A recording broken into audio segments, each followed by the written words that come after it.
September 2000.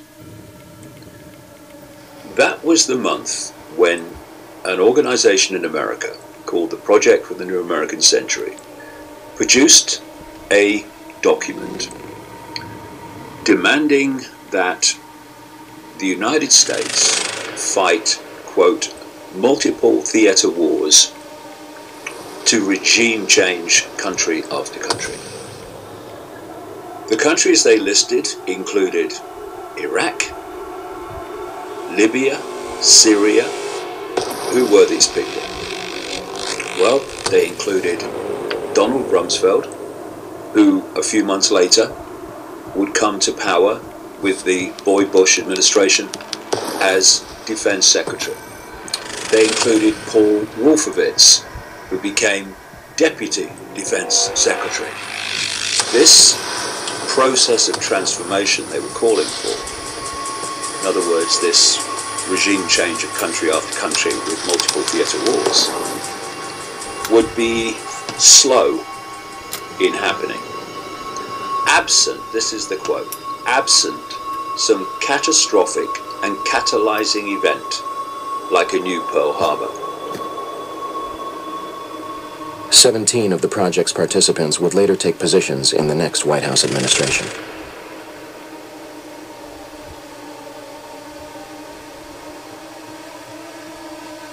The fact of the power down in itself was unusual.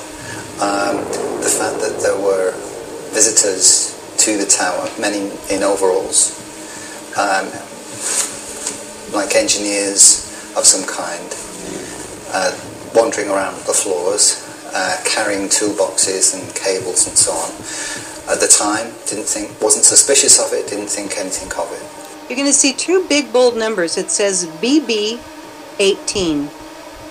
Those are fuse holders. Now look at all three pictures and look at how many boxes of plastic fuse holders that can be used for remote control demolition.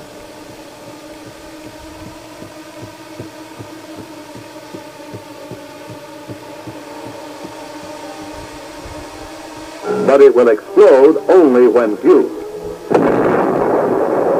And only when you want it to.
He sits there waiting for somebody to tell him what it is he must do.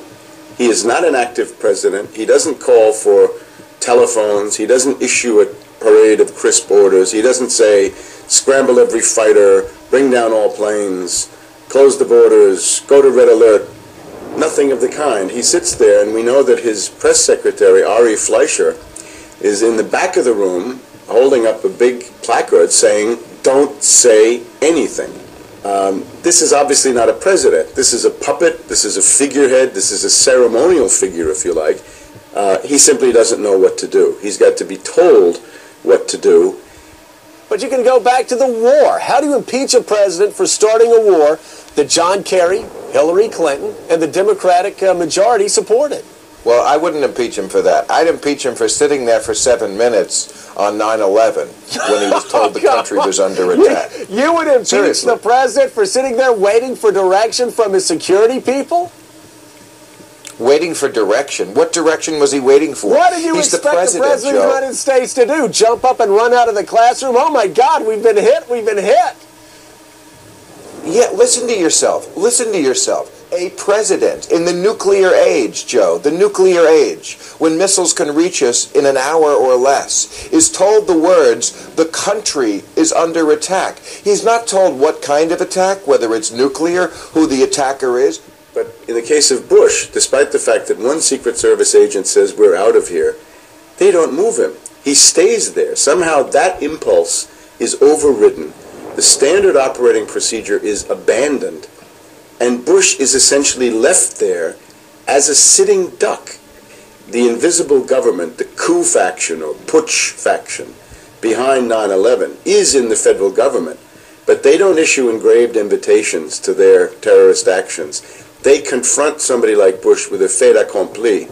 What they're saying to Bush is, you've got to go on television and start saying, Bin Laden, Bin Laden, Bin Laden, Al-Qaeda, Al-Qaeda, Al-Qaeda, and you will remain in office. If you don't, you may be liquidated at any time. I listen to George Bush every day. Here's how you know he's crazy. When someone speaks to you and their words don't match their face, they're insane. When he talks about the war in Iraq, he smiles sometimes. You can't do that. These are not phone calls within the United States. It's a phone call of a Al-Qaeda, known Al-Qaeda suspect.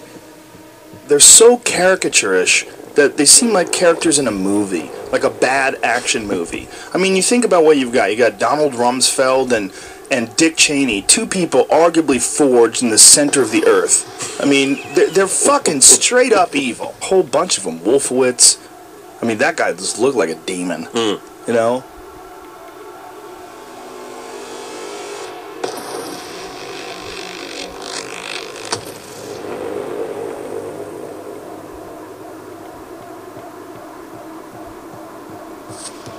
Meanwhile, the government told all the workers that the air was safe to breathe, when it wasn't, and now 15 years later, most all the people who helped destroy that key 9/11 evidence will soon be expunged from the 9/11 record as well, as they all die of lung-related illnesses. No one would have talked. No one would have come forward. All the most elite financial institutions in the United States, the military-industrial petroleum banking intelligence complex, all benefited massively from 9/11. The masterminds of 9/11 understood that these powerful institutions would all benefit from the wars and panic created by 9/11 and would be very unlikely to throw away potential profits by calling any part of the official 9/11 story into question.